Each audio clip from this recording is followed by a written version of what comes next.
Okay, hello everyone.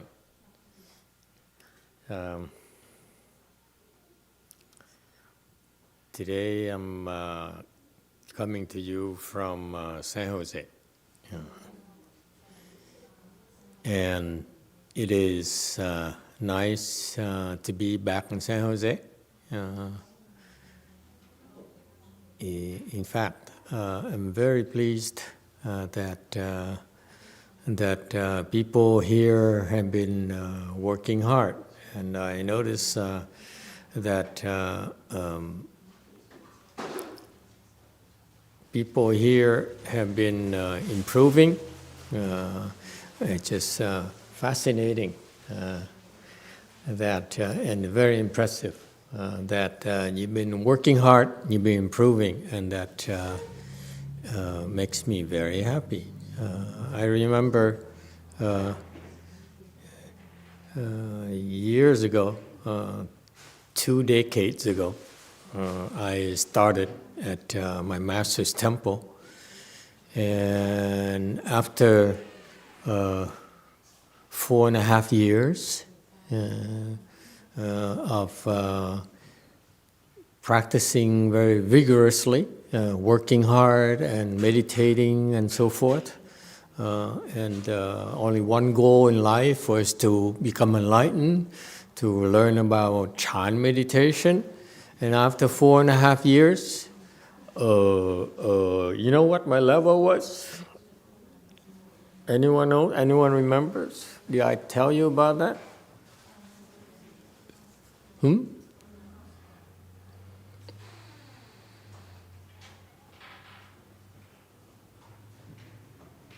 No? I haven't told you? Oh my God. Let me tell you. Let me use a prop to describe to you my state.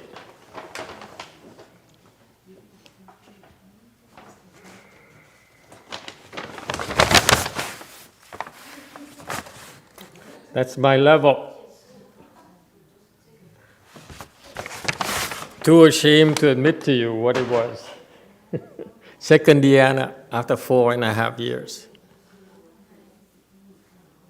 Hey, baby. and so that's the story of my life. So the reason I'm bringing it up is because at the rate you're making progress, you will become enlightened very soon.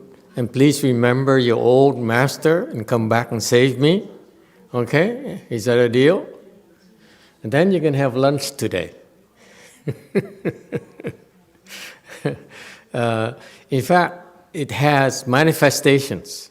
It's not talk. I'm told this yesterday that the old monk, this is one of the tooth relics we have that he's holding. I gave it to him like how long ago? 4 or 5 years ago? Yeah, so 5 years ago for safekeeping. I said, it would be good for you. His level 4 or 5 years ago, very low. Okay. Yeah, unimpressive. So 4 or 5 years ago, I said, you know what?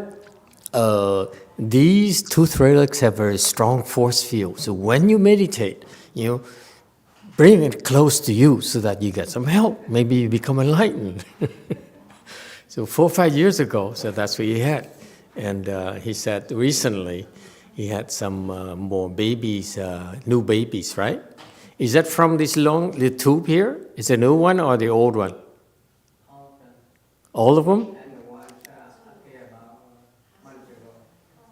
So he's like 90 years old. And he saw his eyes is still very good. So he saw 3 tiny new babies. What color?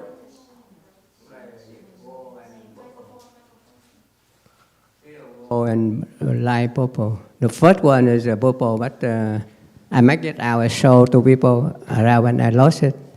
Oh no, it lost the color or you lost the new baby purple. I show people around Lu Mountain Temple, and I lost it. It lost its color? Yeah. And Didn't now I tell you? Now 3 more coming. 3 more small purples? Yeah. Okay, let's make a deal. Okay, you're not supposed to show purple relics. I forgot to tell you. Sorry. I taught you the relics monks, you should know those things. Can't show purples. You can show anything else but purples. But now I found it, but it changed crystal color. Now it become little purple, but very light. It become purple again, but little light. So they changed their minds. His relics are too much. It means that, and Wei Mountain Temple, and Korea is still sleeping, still asleep. It means that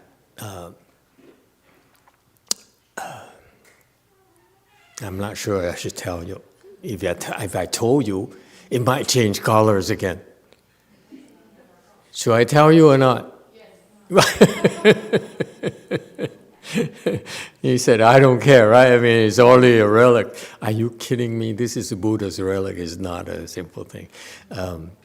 It means that in under his thumb, there are people who are enlightened. That's why you can't talk about it. You talk about it, they disappear. Is it? Okay? And so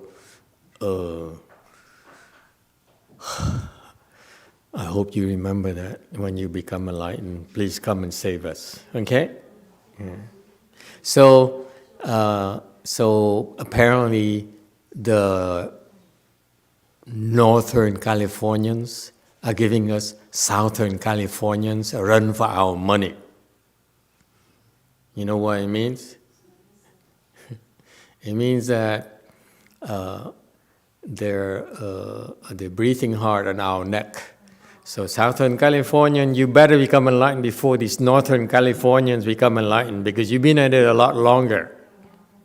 Okay? Hey, Wei Mountain Temple, hurry up and become enlightened.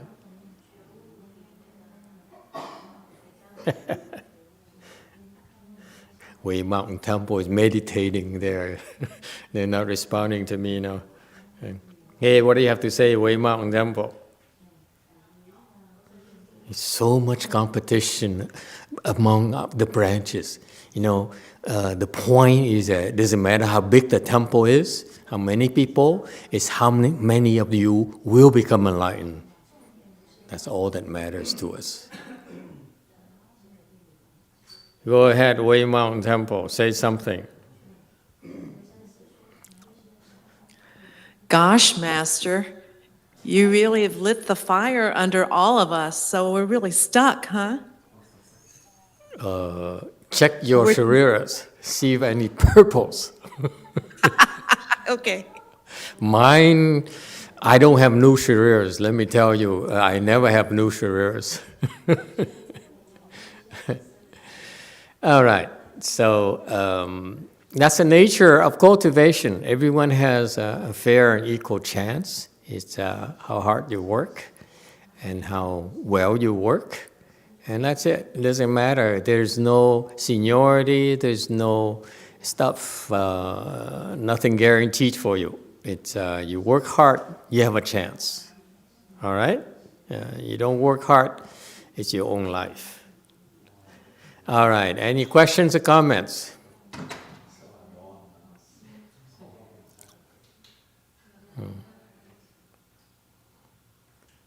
All right, so let's hope that more of these babies will be born and will come out, and then we will move up here.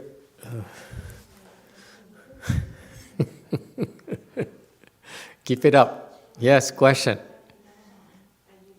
Thưa Thầy, Khi mà chúng con đặt tiêu chuẩn là đắc vãng sanh mà không nghĩ gì tới đắc giác ngộ hết, thì đó là có phải là cái tiêu cực hay không? No, you wanna. Even after you become, the question is if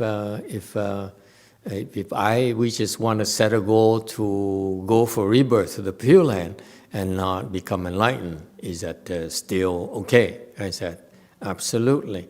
In our temple, we basically either become enlightened or you go to the Pure Land. Even after you become enlightened, I strongly urge you to go to the Pure Land as well. Okay? There's no better teacher than Amitabha Buddha over there, and he'll take care of you. Okay? Look, Shakyamuni Buddha left all of us already. See that? You go to the Pure Land, Amitabha Buddha will take care of you day and night.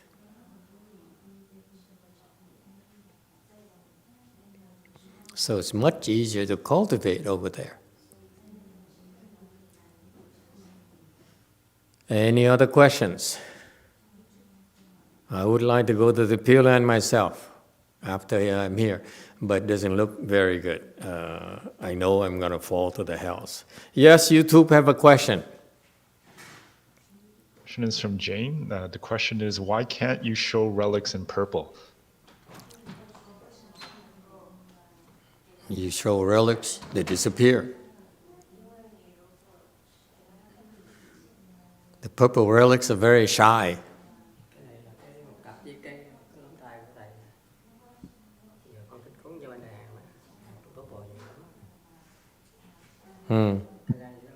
Okay, so this is the new the relics. What are these? Tooth relics or what? This is one finger bone and one tooth relic that they are going to Korea right now. I mean soon with Master Z. We should shorten all these Chinese names to alphabets because no one gets it. Okay, when I mention the names in Chinese, I say, you say, who? It's every single time. So we're going to go by Z and N and M. Call me M, for example, like James Wong. Okay, so yeah, you don't want the purple relics are very, very shy. They don't want attention to themselves. All right, anything else? Oh. Yes, White. Master, is the Dharma door for layperson to get enlightened any different from the left-hand person? Yes, it is. For a layperson to become enlightened is different from a left-hand person. It is very different. The difference being, number one, left-hand people in our system basically are kamikazes. You know what kamikazes are?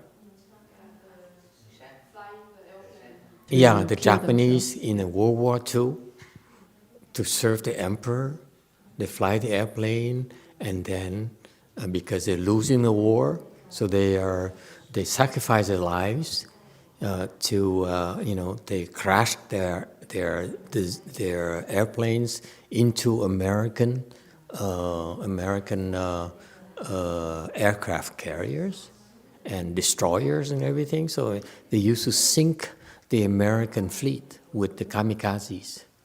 Okay, so basically, left-hand people in our world, in our branch, in our side, basically are kamikazes. We will sacrifice them when necessary. Doesn't matter how old or young they are. Okay, yeah. Why? Shave your head and you find out. For lay people, it's not as intense, not as severe, because we need to take into consideration your family, your career, your personal lives as well, because the training program is not dedicated to making you become enlightened, solely become enlightened. Left home people, their only purpose in life, in our world, is to become enlightened at all costs. Okay? And not all of them will make it, but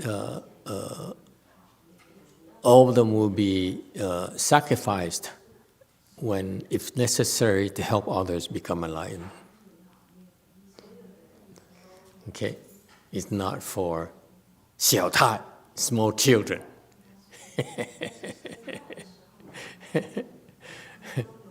Okay?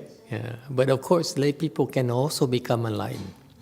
In fact, I know of a few lay people who are, as I keep on telling you, I know a few lay people I know of still alive here in America, who is higher level than my late teacher's disciples.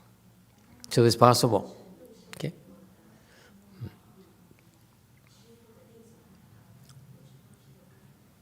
All right. Anything else? YouTube question. Go ahead. So this YouTube. This question is from Alta D. Question is, I started sitting with my back straight the whole time, like Master said. Then I started shaking vigorously as I'm trying to keep my back straight. What is the reason for this? Will it ever go away? It will never go away. You might as well quit.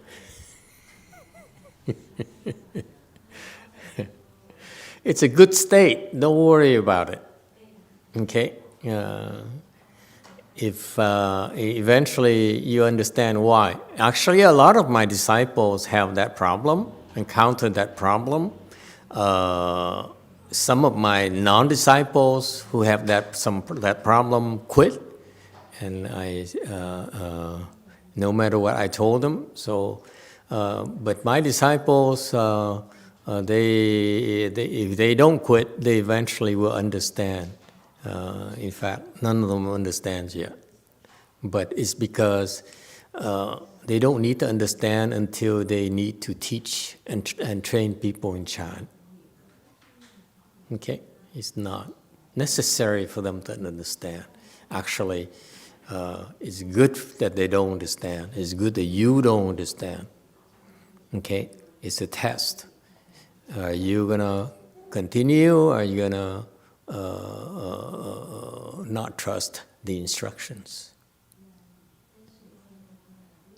Okay, you can become enlightened without understanding. How's that? All right. Anything else? If not, let's try to finish this video here from Master Heng Lai, senior disciples of my late Chinese teacher. Okay, play. Were you guys there during the donkey times? When we got the donkeys? Yeah, I saw that. Yeah, you saw that one? It was a former Hungung, I think, was up there. And Michael Owen. Maybe he was, I don't remember Michael being there, but Hungung was the one who was trying to get them to come down, and then we were having a releasing life ceremony. And Master is the Wanfachan. So Sherpa was down by the Buddha Hall, out in the back. We were going to do it behind the Buddha Hall. And so I think he told Uncle and others, bring the donkey down. I think donkeys were up by the house. Or 5, okay. That's where that comes. And Hong Kong, he's trying to drag the donkey. The donkey didn't want to come. Donkeys, how a donkey can be, they're very stubborn. So this one want to go. So he's trying to get the donkey to come down so Shifu could do the releasing life ceremony for it. Because we'd got these donkeys. The background is we got these donkeys from the government. The government had a Save the Donkey program. They had a bunch of wild donkeys they were trying to get out of, I think, Arizona or someplace. And they were given away to people. And so we contacted them, and they said, "How many do you want?" I said, well, "I don't know, maybe 5." And but we said they have to be of one sex. They can't be mixed, because we don't want them to make more donkeys. just one set of donkeys. So they said, "Yeah, no problem." So they showed up a few weeks later with this big old trailer full of these donkeys. So they let them out, and we put them in the back. And it turns out one of the donkeys was a male, and the rest were female. Milton the donkey. So we had to cull, it's called culling. We had to take Milton out of the herd and send him over to the Walnut Ranch. That's where Milton lived. He lived at the Walnut Ranch. He couldn't stay with the girls. And we wouldn't let him stay with the other donkeys. 他们有一次放生呢，那个举行仪式在万福城，结果这个时候就有一些骡子哈，当地是骡子是驴有驴，然后这个 donkey 是那个什么呢？是那个 government 他们的一个 program， 就说他们抓了很多那个野生的，就把它分给大家，然后呢，万福城就打电话说啊，我们可以要几只来。但是呢，必须是同一个性别的，不能让他们就是说不同的性别，到时候又产生更多的这个驴出来就麻烦了。结果一个卡车运过来以后，有4只那个雄的，1只雌的，所以啊，4只，1只男的哦，4只母的，1只那个公的，结果最后还得把它们分开，就是说把那个公的放到那个 walnuts 那个地方，他们有个万福城旁边有个核桃园，往那儿放。Okay, so anyway, we got these donkeys, and then we were going to have a release life ceremony for him. And former uncle, he couldn't get the donkey to come down the hill. So finally, I think Triple sent somebody up there and said, "What's going on?" And they said, "Oh, he's just too stubborn. He doesn't want to come." Or she, I guess it was she, doesn't want to come down. And so Shifu, he had to come up there, right? He went up to the firehouse or unicorn house, I forget where the donkey was. And he scolded the donkey. He says, "Life after life, you doing this, and you never follow the rules. And look at you now, you're still just a donkey." And so the donkey started crying. And then they followed Shifu back down. He didn't fight anybody, he just followed Shifu. Shifu walked back down to the Buddha hall, back down to behind the Buddha hall where they would do the releasing size. And there comes the donkey behind Shifu. 这个故事很惊人的。然后那几头驴呢，下了车以后，他们就一跑就跑到一个什么，就是说一个消防站，他们万福城有个消防站那个房子的地方，然后那个东西非常的固执，就在那儿不走了。他们又打又拉又掐的，怎么那个驴他就发那个倔脾气，一发就一点不动了。结果这个时候师父正在那个万福城那个大殿等着举行仪式，结果他们就跑去告诉师父，就说没办法，这个驴不走不动，没办法把他赶到这里来参加仪式。然后师父就出去了，师父就过去以后就大声的责骂这几只驴子，就说多生多世啊，你们就这样不守规矩，所以到现在你们还是一头驴，还是驴哈。你看，结果那个驴啊，一听师父这么说就哭了，然后就跟着师父就往前去那个大殿，那几头驴老老实实的跟在师父后面就去了。你看师父。Have you guys ever heard the one that happened at Waverly Place when they went to get the pigeons? I don't know who was involved with it. It was Hung Shou or Hung Ju. No, it wasn't Hung Ju. He was too early for him. Somebody, or it was a couple names, I don't know. But they were sent to go pick up the pigeons in the car. So they went to pick up the pigeons for a releasing life ceremony in Waverly Place. This was before Gold Mountain. And so on the way there, they went and got the pigeons, that's right. They went and got the pigeons, put them in the trunk of the car, started driving back, and got this idea that they'd like to have root beer float. It was a hot day, and the root beer float looked really good. A&W root beer was right there on the highway. Just pull over and have one. It'd be nice. So they pulled over to get their root beer float. And so then they continued on back to Waverly Place with the pigeons. Well, when they opened up the trunk, some of the pigeons had died. It was so hot. And they dawdled with their time getting back there. A couple of pigeons had passed away from the heat. So they brought them upstairs and they were all upset. Oh, sure, we made a mistake. What do we do? These pigeons died. I don't know what to do. And he goes, why don't you eat them?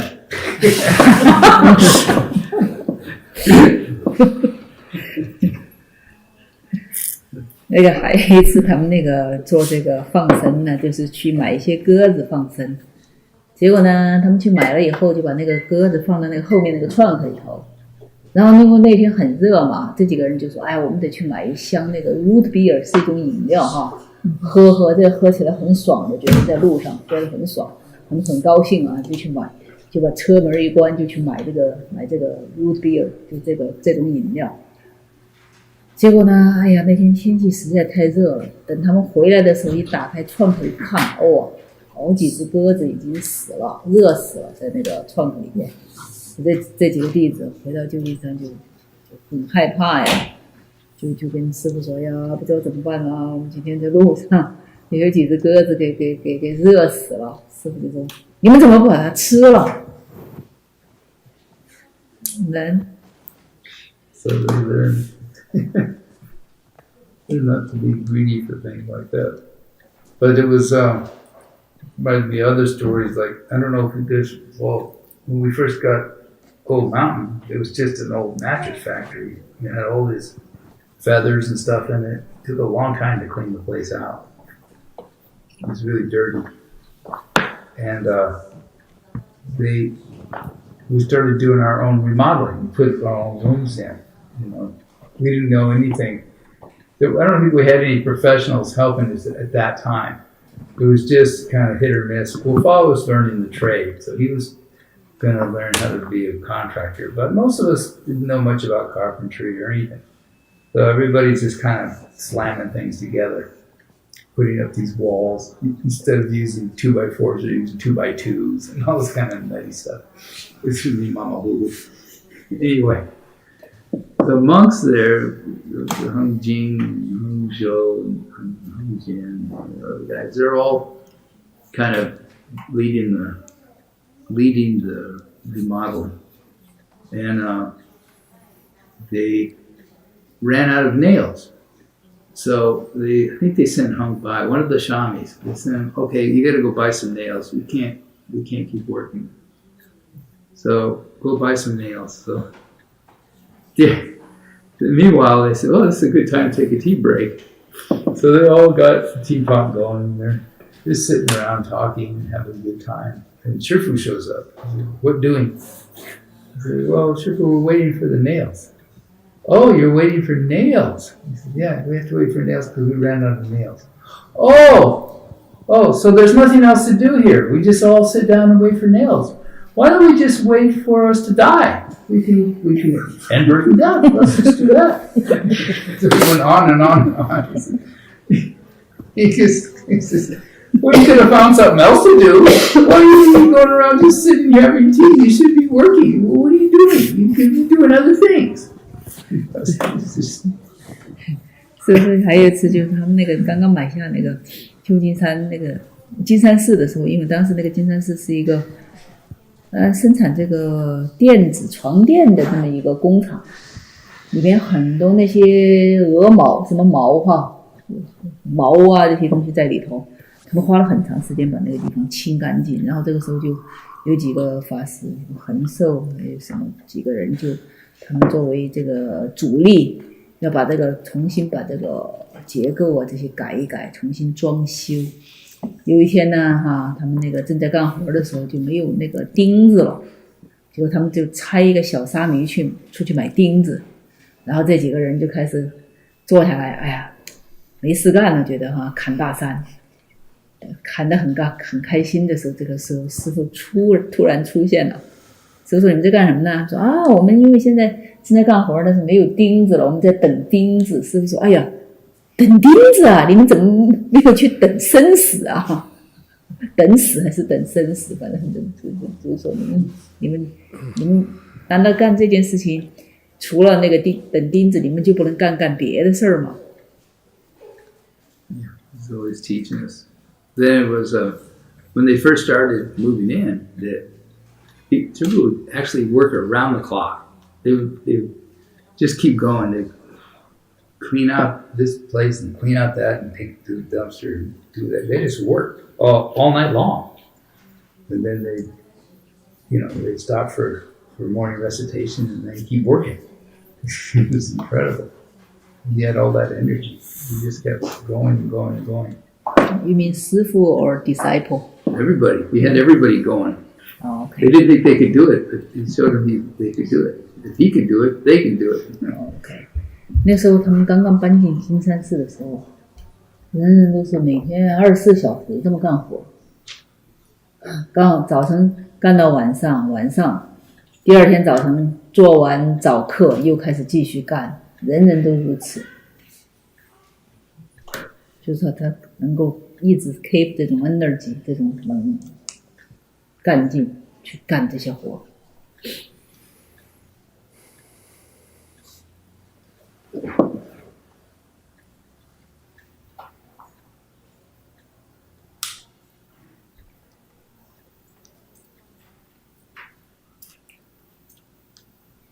So I just told some stories.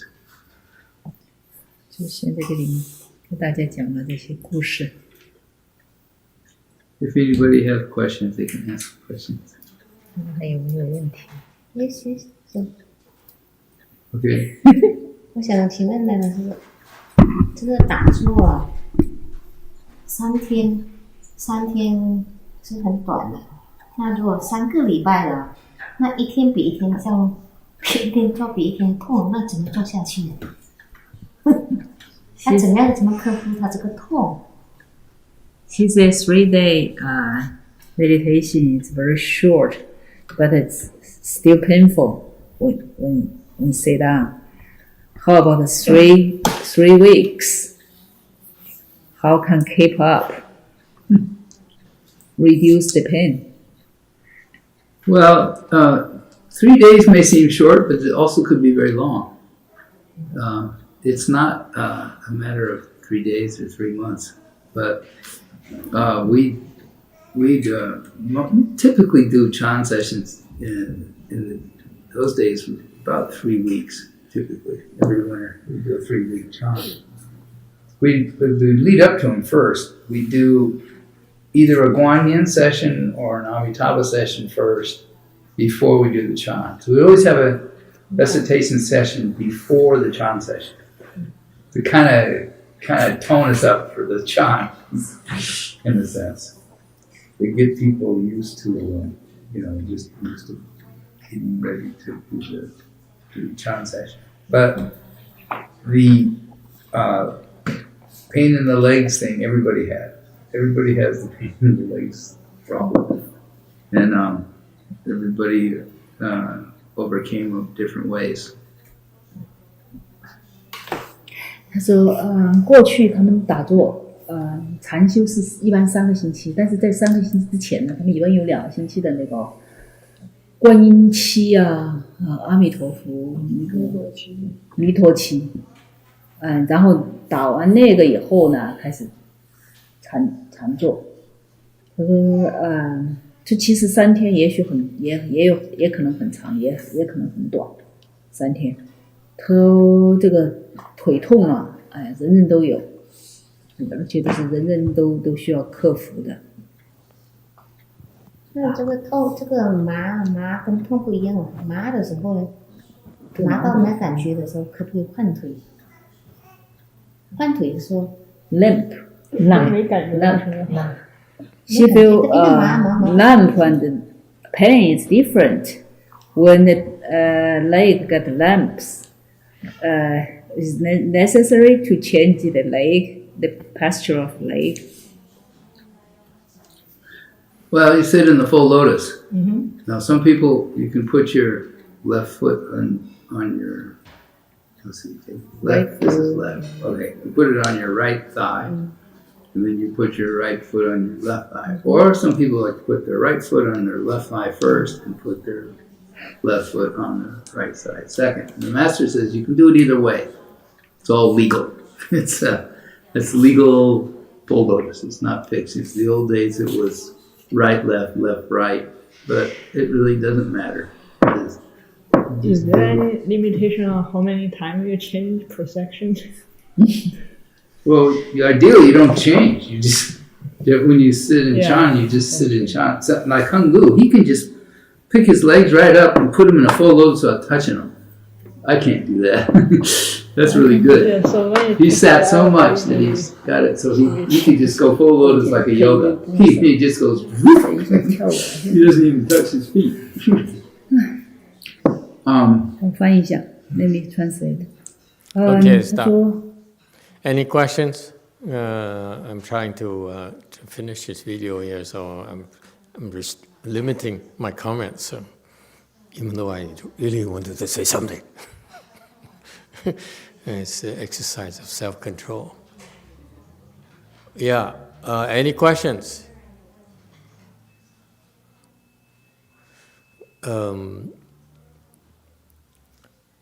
What did he talk about? I forgot. Oh, couple of things. Number one, I think he talked about life liberation ceremony that Master YongHua used to do a lot. Okay, their temple you do a lot of life liberation ceremonies as per the Chinese tradition, where if you're sick, and then you should liberate life. And that's the simple Chinese rationale. Am I correct? Chinese people? Huh? That's why the Chinese do it. And so I remember vaguely that he said that Master YongHua was scolding some sort of male donkeys. And I'm not so much intrigued by the donkey or the scolding. I just thought that the life liberation is to extend the lives of these animals, these beings, and by extending their lives, then your life is extended. You create blessings for your life to be extended. Very simple cause and effect, right? You help someone live longer, then you live longer, hopefully. Okay, that's the cause and effect rationale behind it. But I was more intrigued. I was thinking that I'm not sure why Master YongHua would scold a male donkey and made him cry. I think he's suffered enough already. But what do you think? You know, I thought that what was Master YongHua doing besides scolding the monkey, the donkey, a monkey, and the fish, and all those beings? The reason I thought about it is because in the Buddhist wisdom, we know that once you fall to the animal realm, it's extremely difficult to get out. Extremely difficult. Okay? Meaning that you're a donkey, chances are that after you die, you continue to be a donkey. If you're an ant, after someone steps on you and kills you, okay, you continue coming back as an ant for millions of lifetimes. Let me put it that way. Okay, so it's very, very difficult to get out of the animal conditions. And so I didn't know what happened, but I figured that I believed that these animals, that Master YongHua would come around and do the life liberation ceremony. He had to do something to help them get out without saying anything to anyone. Otherwise, it doesn't make any sense for him to do that. Okay. If you do it at a regular temple, yeah, you create blessings for yourself, and hopefully someday the animal, the fish, and the turtle, and the quail, and the birds will get out of their animal condition. Don't know how long, okay? But hopefully they will get out. Well, at least they get to live a little bit longer right now in that current life. But when Master YongHua was doing it, I'm pretty sure that he would help these donkeys, these pigeons, get out of that pigeon condition next life after they die. Okay? The reason I say that is because when I was in Taiwan at this Nanputo, the precept temple, they specialize in teaching and researching temple precepts, Buddhist precepts for monks and lay people and novices only. And they have an annual life liberation ceremony in the summertime. I was there in the summertime, so we drive to the seashore where there's a fish market there, huge fish market, and they would go in and spend about $20,000. This is about 20 years ago, $20,000 that their followers collected for the life liberation event that day only. So they bought it. They bought shrimp, they bought fish, they bought clams and all those things. And it's very hot in Taichung in the summertime. It's very muggy as well, like in Vietnam. So we were miserable. Okay, we have to go inside. And there's a monk who specializes in negotiating, haggling with the sailors, and the sailors would then grudgingly give them a good deal. And you know what happens? They would give them the fish that's dying, the lobsters who've been around for a long time. They couldn't sell, so they rotate. You give them, if you pay a good price, you get the fish, the fresh lobster. You haggle too much, they give you a lobster who's almost dead. I noticed it. I didn't dare say anything. So we go inside and we buy this thing, and then we have the team that drag it out and drop it on the quai, how do you call that? The pier.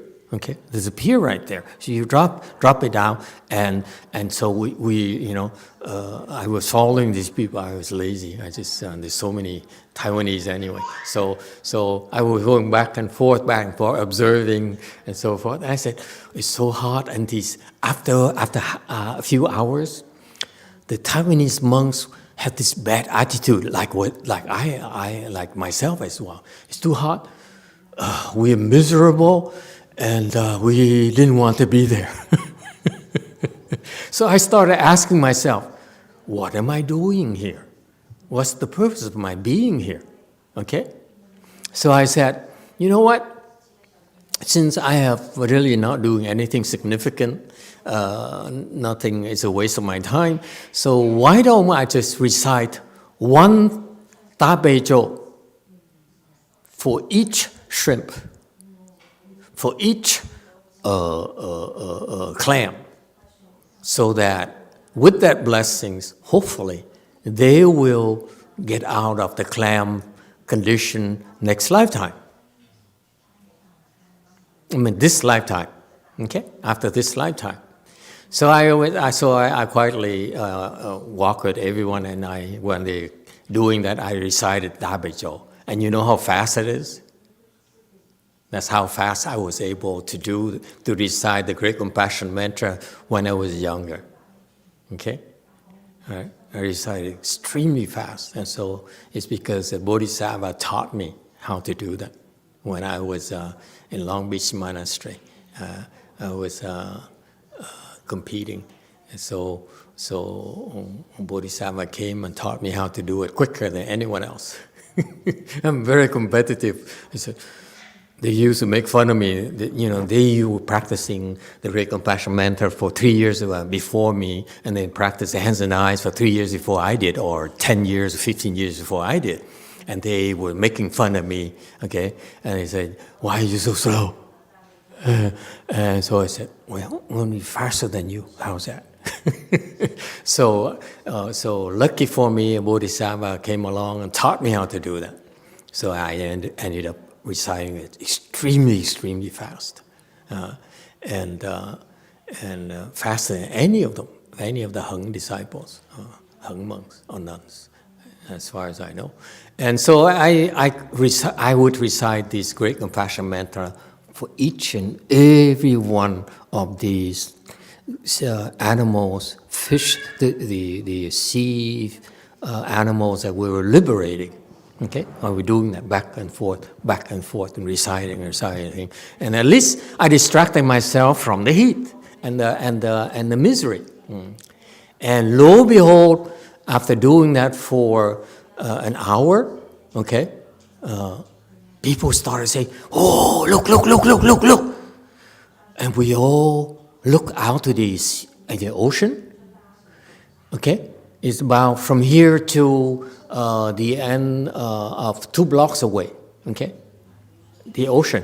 And you see these shrimps and the fish flying up, making waves, doing waves. You know, like, have you been to a football game? Huh? When you do waves? And they were doing waves. They're sort of flying up and then landing, and then so they do wave after wave after wave to show their appreciation. No one could understand why. Okay, yeah. So anyway, that's this is someone asked earlier about difference between left home and lay people training. Left home people training, our purpose is to be guinea pigs and to help others, okay? Whatever it takes. Whereas you lay people don't have to, you help yourselves. We understand that. Okay? So we can't ask you for much. All right. And the second thing is that, second comment is Master Hung Lai talked about, what is it? He talked about, what's the first thing he talked about? Anyone remembers? Oh, someone asked, this is a beginner's chant class. How do you deal with the leg pain? He says, everyone has a different way.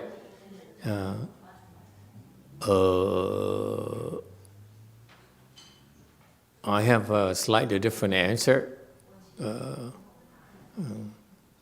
We ask you to do these things because it's good for you. Number one, the pain is good for you.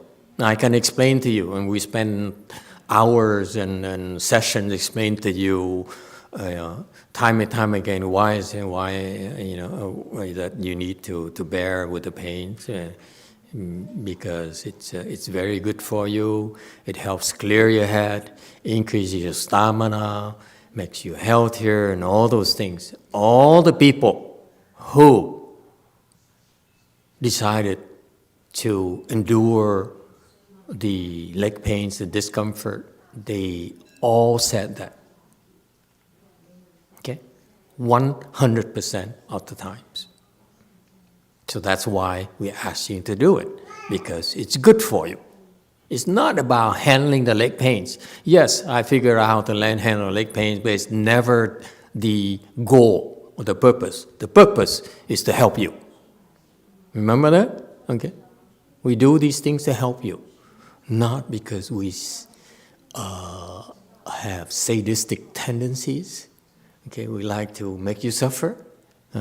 Not at all. It's because it's good for you.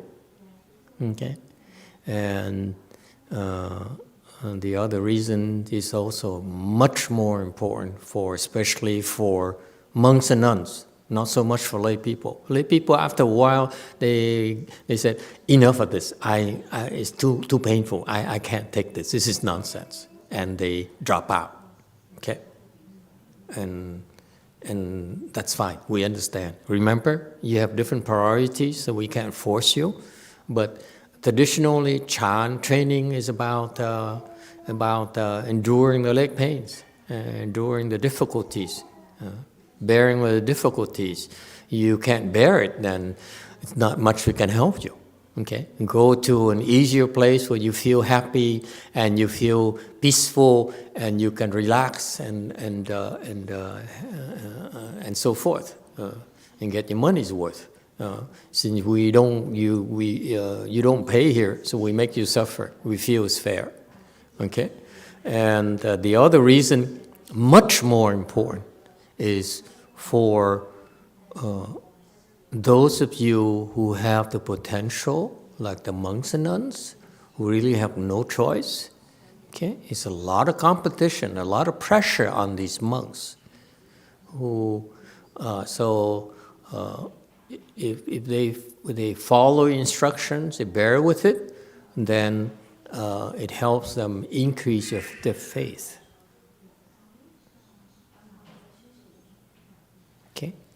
We don't expect it from you lay people. You believe, you lay people have faith in yourself.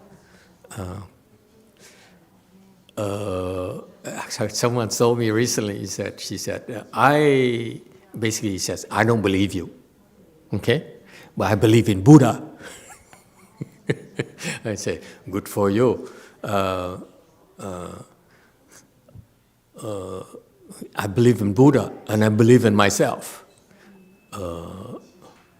So, no, our training is about you believe in me. You don't believe in me, go and believe in Buddha somewhere else. Go home and believe in yourself. You don't need to be here. Okay? So that's part of this training here. It's not so much conquering the pain. To conquer the pain, you will do eventually. It's not a big deal. It's about not quitting.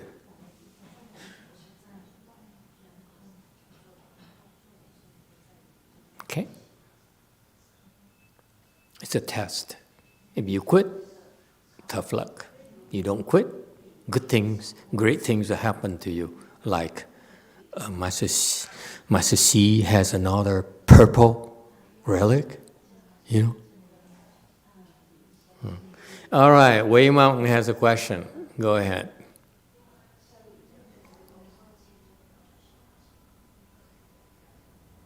Okay, Wei Mountain no longer has a question. We can go to lunch.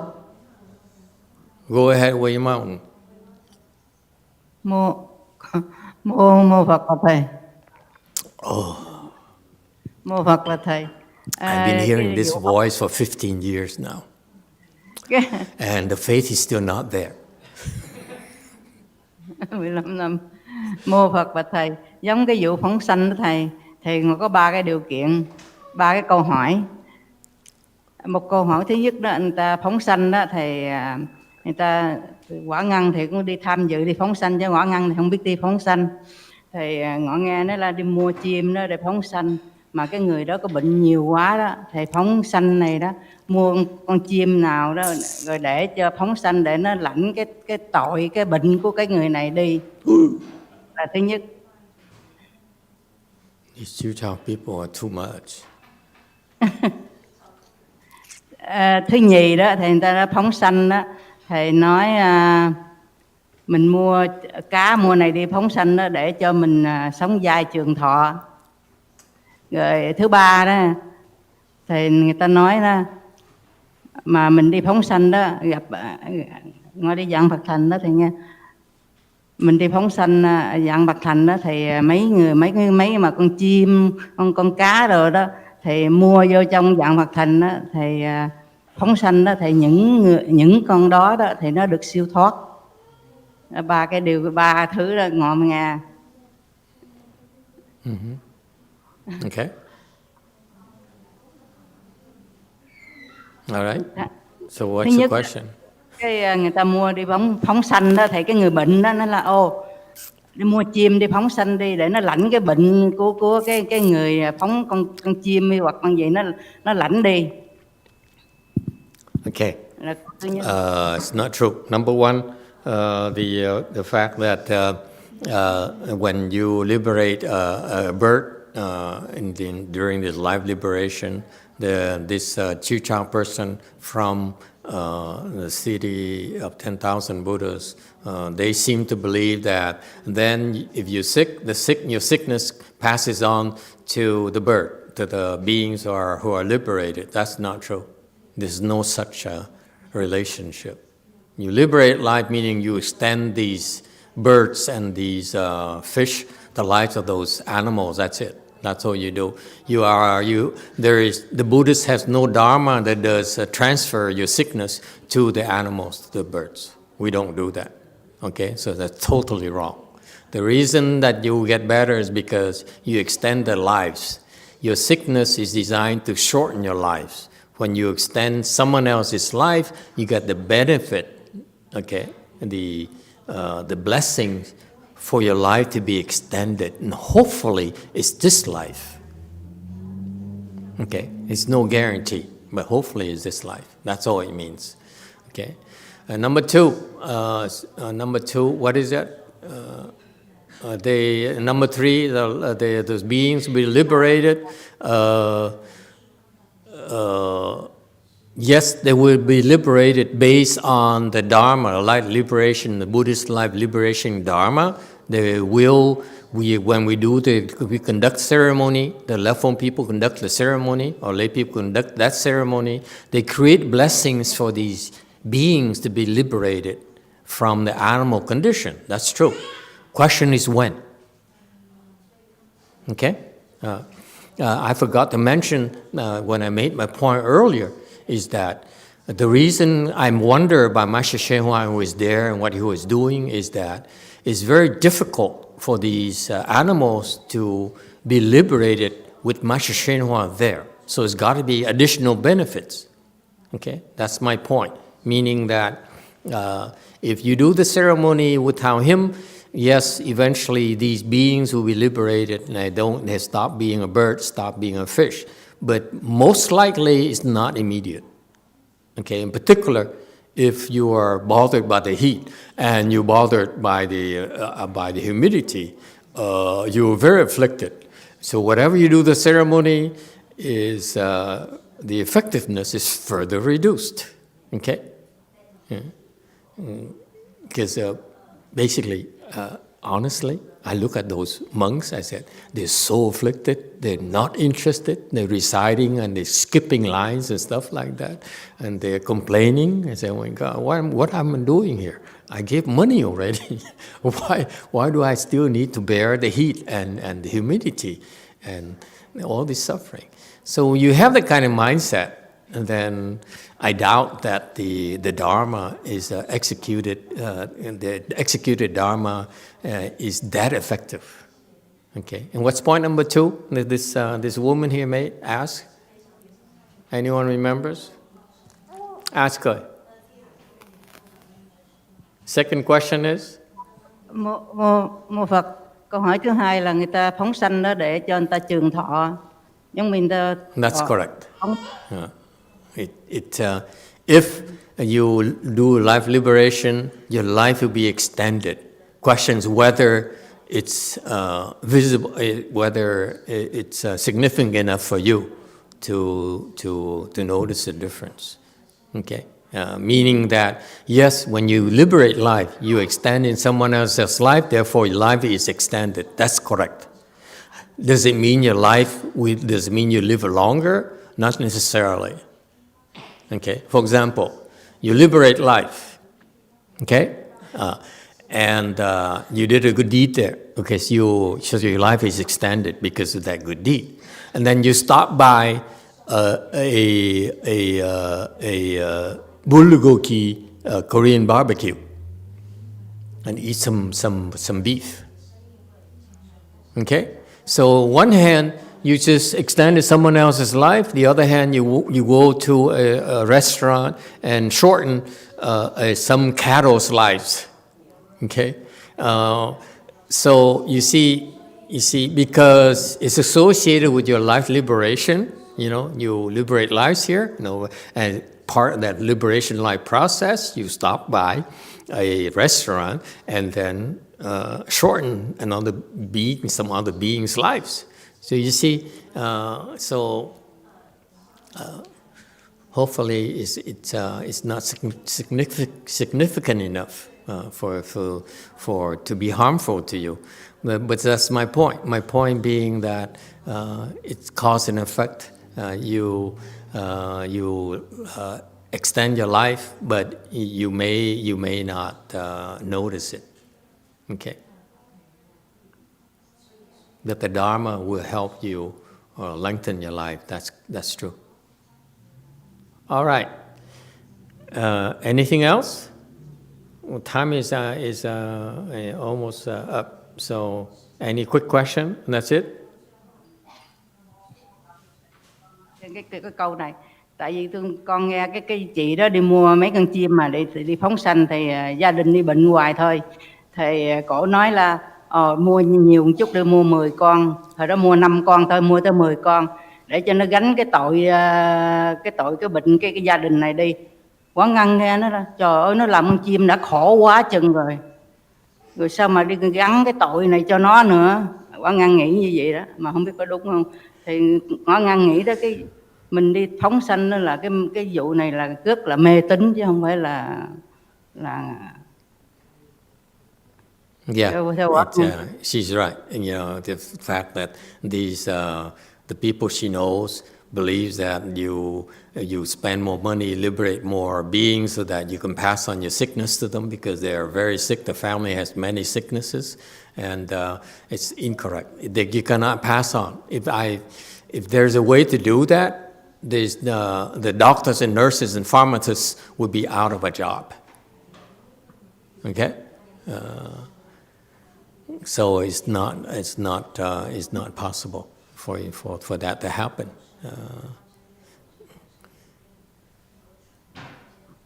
All right.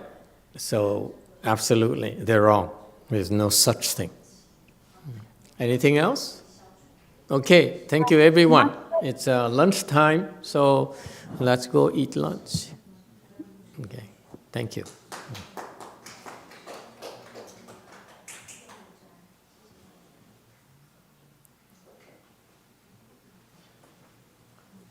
4 more minutes. Right? You want to look at the purple? By all means. And there's more here too. He also had new babies here as well. And there's 2 from